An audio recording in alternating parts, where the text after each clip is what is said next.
श्री कृष्ण कहते हैं कि हर आदमी के स्वभाव में भिन्नता होती है। उसकी ये भिन्नता उसे दूसरों से अलग पहचान प्रदान करती है। ऐसे में कभी कभी कुछ चीज़ों के नजरिए को लेकर आपस में विरोधाभास की स्थिति बन जाती है। अपने साथी के ऐसे विशिष्ट गुण को पहचानने की कोशिश करें। रिश्ते ऐसे बनाओ जिसमें शब्द कम और समझ ज़्यादा हो, झगड़े कम और नजरिया ज़्यादा हो। कोई टूटे तो उसे सजाना सीखो, कोई रूठे तो उसे मनाना सीखो। रिश्ते तो मिलते हैं नसीब से, बस उन्हें खूबसूरती से निभाना सीखो। अपना और पराया क्या है, मुझे तो बस यही पता है। जो भावनाओं को समझे वो अपना, और जो भावनाओं से परे वो पराया। प्यार इंसान से करो उसकी आदत से नहीं, रूठो उनकी बातों से मगर उनसे नहीं, भूलो उनकी गलतियों पर उन्हें नहीं, क्योंकि रिश्तों से बढ़कर कुछ भी नहीं। जो दूर रहकर भी पास हो वो अपना, और जो पास रहकर दूर हो वो पराया। 1 मिनट लगता है रिश्तों का मजाक उड़ाने में, और सारी उम्र बीत जाती है एक रिश्ते को बनाने में। मित्रता एवं रिश्तेदारी सम्मान की नहीं, भाव की भूखी होती है। बशर्ते लगाव दिल से होना चाहिए, दिमाग से नहीं। दुनिया का सबसे बेहतरीन रिश्ता वही होता है जहां एक हल्की सी मुस्कुराहट और छोटी सी माफी से जिंदगी दोबारा पहले जैसे हो जाती है। सख्त हाथों से भी फिसल जाती है कभी नाजुक उंगलियां। रिश्ते जोर से नहीं, प्यार मोहब्बत से पकड़े जाते हैं। रिश्ते कभी जिंदगी के साथ साथ नहीं चलते। रिश्ते एक बार बनते हैं और फिर जिंदगी रिश्तों के साथ साथ चलती है। रिश्तों में अपनेपन की भावना के खातिर ही व्यक्ति एक दूसरे पर मर मिटने तक को तैयार हो जाते हैं। एक माँ के अंदर प्रारंभ से ही अपने बच्चे के प्रति बेहद अपनेपन की भावना कायम हो जाती है। उसे अपना बच्चा सारी दुनिया से प्रिय एवं सुंदर लगता है। करीबी रिश्तेदारों से व्यक्ति अक्सर अपने मन की वो सभी बातें करते हैं जिन्हें वो अन्य व्यक्तियों से नहीं कर सकते।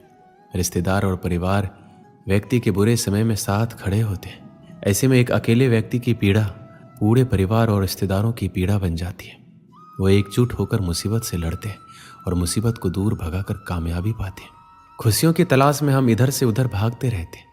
खुशियों की तलाश में हम कभी लोगों का पीछा करते हैं और फिर कभी चीज़ों का। हमारी पसंद नापसंद, लालच और कई सुविधाओं की चाह भी हमारे खुशियों के रास्ते में आते रहती है, और हम टेढ़े मेढ़े रास्तों पर दौड़ते रहते हैं। हमें लगता है कि सुख, सुविधा और धन का होना ही खुशियाँ हैं। हम अपनी खुशियाँ अपने अंदर नहीं बल्कि बाहर उन चीज़ों और लोगों में ढूंढते हैं जो सिर्फ 2 पल की खुशियाँ देकर गायब हो जाते हैं। पैसे और सुख सुविधाओं के साथ आप खुश हो सकते हैं, लेकिन आप लंबे समय तक खुश नहीं रह सकते। खुश रहने के लिए आपको सरल और साधारण होना पड़ेगा। जब आपका मन बिना किसी वजह और बिना किसी जरूरत के खुश रहने लग जाएगा, उस दिन आप सरल बन जाएंगे। श्री कृष्ण कहते हैं कि खुश होना सरल है, लेकिन सरल होना मुश्किल है। श्री कृष्ण कहते हैं कुछ दिल के रिश्ते सरेआम नहीं होते, सिर्फ महसूस किए जाते हैं, परंतु उनके नाम नहीं होते। रिश्ते हम एक दूसरे पर भरोसा करने और विश्वास करना सिखाते हैं। जब हमें खुद पर भरोसा होता है तो हम अपने जीवन में हर मुश्किल का सामना कर सकते हैं और हर कुछ पा सकते हैं और अपने सपनों को हासिल कर सकते हैं।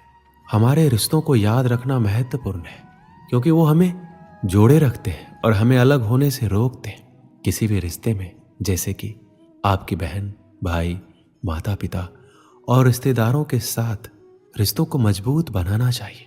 हमें हरदम एकजुट रहना चाहिए ताकि हम मुश्किल हालात में हार ना माने।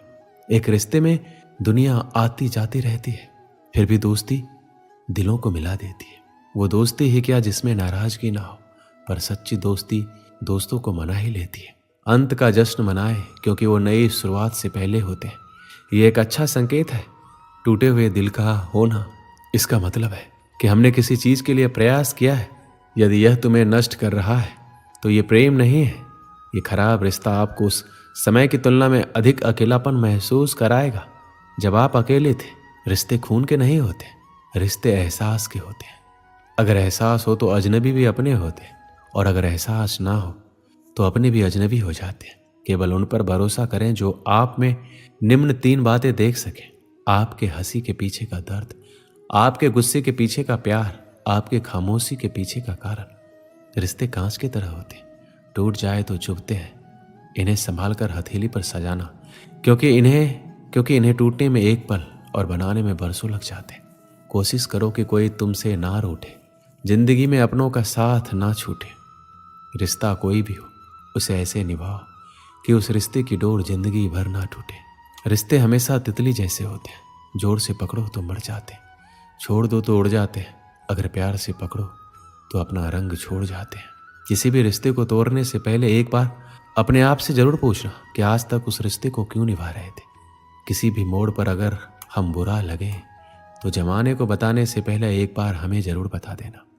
पूरी दुनिया की सबसे खूबसूरत जोड़ी मुस्कुराहट और आंसू है। इन दोनों का मिलना मुश्किल है, लेकिन जब ये दोनों मिलते हैं तो वो पल सबसे खूबसूरत होता है। अग्नि क्या करती है?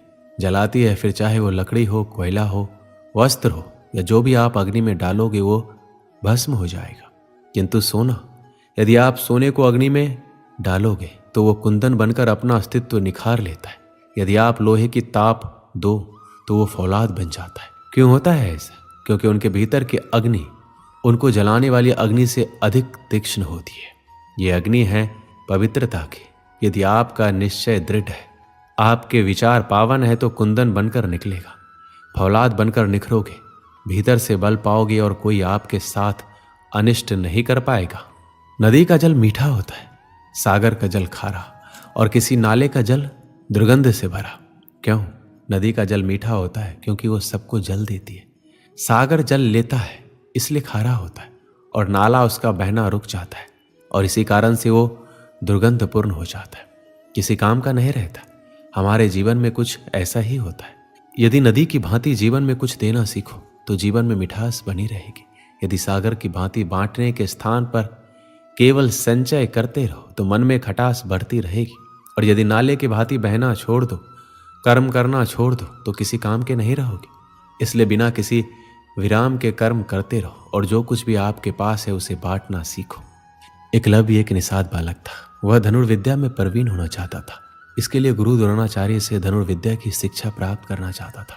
एक दिन वह गुरु द्रोणाचार्य के पास पहुंचा और अपना शिष्य बना लेने का निवेदन किया। गुरु द्रोण केवल क्षत्रिय राजकुमारों को ही धनुर्विद्या सिखाते थे, इसलिए उन्होंने एकलव्य को धनुर्विद्या सिखाने से मना कर दिया। एकलव्य लौट गया। गुरु द्रोण के द्वारा मना कर देने पर भी उसने धनुर्विद्या को पूरे लगन से सीखने का प्रयास किया। उसने मिट्टी से गुरु द्रोण की प्रतिमा का निर्माण किया और उसे अपना गुरु मानकर धनुर्विद्या का अभ्यास करने लगा। गुरु द्रोण पांडु पुत्र कौरव को धनुर्विद्या की शिक्षा दे रहे थे। एक दिन वो पांचों पांडवों को लेकर जंगल में गए। एक कुत्ता भी उसके साथ था। जंगल में जाकर कुत्ता भौंकते हुए एकलव्य के आश्रम में घुस गया। एकलव्य उस समय गुरु द्रोण की प्रतिमा के सामने धनुर्विद्या का अभ्यास कर रहा था। कुत्ते का भौंकना उसका ध्यान भंग करने लगा। उसने बाणों से कुत्ते का मुंह इस प्रकार बंद कर दिया कि कुत्ते को कोई चोट भी नहीं आई। कुत्ता जब गुरु द्रोण और पांडवों के पास पहुंचा तो उसको देखकर दंग रह गए। वो उसके साथ एकलव्य के आश्रम में पहुंचे और उसे गुरु द्रोण की प्रतिमा के सामने धनुर्विद्या का अभ्यास करता हुआ पाया। गुरु द्रोण ने उससे पूछा, क्या कुत्ते का मुंह बाणों द्वारा उसने ही बंद किया है? तो उसने हाथ जोड़कर सिर झुका लिया। गुरु द्रोण उसकी धनुर्विद्या से बहुत प्रभावित हुए और उससे पूछा, तुम्हारा गुरु कौन है? एकलव्य ने गुरु द्रोण का नाम लिया। गुरु द्रोण चकित रह गए। उन्होंने कहा, मैंने तो तुम्हें कभी धनुर्विद्या नहीं सिखाई, तो मैं तुम्हारा गुरु कैसे हुआ? एकलव्य ने उन्हें बताया कि वह निषाद पुत्र है, इसलिए गुरु द्रोण ने उसे धनुर्विद्या की शिक्षा देने से मना कर दिया था। लेकिन वह निराश नहीं हुआ और गुरु द्रोण की प्रतिमा को गुरु मानकर अभ्यास करने लगा। इसलिए उसके गुरु द्रोण ही है और जो कुछ भी सीखा है उनके ही सानिध्य में सीखा है। गुरु द्रोण एकलव्य की लगन देखकर प्रभावित हुए, किंतु वो जान गए कि एकलव्य एक महान धनुर्धर है। वह अर्जुन से भी श्रेष्ठ है और गुरु द्रोण अर्जुन को सर्वश्रेष्ठ धनुर्धर बनाने का वचन दे चुके थे। इसलिए उन्होंने एकलव्य से कहा, तुम्हारे अनुसार मैं तुम्हारा गुरु हूं, तो तुम्हें मुझे गुरु दक्षिणा देनी चाहिए। एकलव्य ने कहा, गुरुवर आप जो कहें, मैं गुरु दक्षिणा देने को तैयार हूं। गुरु द्रोण ने गुरु दक्षिणा में एकलव्य से उसका अंगूठा मांग लिया। किसी भी धनुर्धर के लिए अंगूठा अत्यंत महत्वपूर्ण होता है। उसकी ही सहायता से वह धनुष बाण चला पाता है। गुरु द्रोण के अंगूठा मांगने के पीछे की मंशा ये थी कि एकलव्य अर्जुन से अच्छा धनुर्धर ना बन पाए। एकलव्य ने एक क्षण भी नहीं सोचा और अपना अंगूठा काटकर गुरु द्रोण को समर्पित कर दिया। उसके बाद वह बिना अंगूठे के ही धनुर्विद्या का अभ्यास करने लगा और उसमें भी निपुण हो गया। इस कहानी से हमें यही सीख मिलती है कि समर्पण, लगन और दृढ़ निश्चय किसी भी परिस्थिति में सफलता प्राप्त करने के महत्वपूर्ण तत्व होते हैं। जब हम किसी लक्ष्य की ओर बढ़ते हैं तो समर्पण हमारे मन और शरीर को एक मानसिकता में लाता है, जिससे हम विफलता के डर से मुक्त होते हैं और हमारी ऊर्जा एकजुट होती है। लेकिन ये दर्शाती है कि हमें अपने लक्ष्य की प्राप्ति के लिए अपनी सारी मेहनत और उम्मीद लगानी चाहिए। यदि हम सिर्फ अपने लक्ष्य की ओर सिर ही फेर देते हैं तो हमारे सपने कभी हकीकत नहीं बन सकते। इसके साथ ही दृढ़ निश्चय भी महत्वपूर्ण होता है। जब हम दृढ़ निश्चय से काम करते हैं तो हमारी संघर्षपूर्ण शक्ति बढ़ती है और हम किसी भी मुश्किल से निराश नहीं होते। जीवन में सफलता पाने के लिए समर्पण, लगन और दृढ़ निश्चय के साथ मेहनत करना आवश्यक होता है, चाहे हमारा लक्ष्य कितना भी मुश्किल क्यों ना हो। दोस्तों, इस वीडियो में बस इतना ही। मिलते हैं अगली वीडियो में। अपना ख्याल रखिएगा। जय श्री कृष्ण।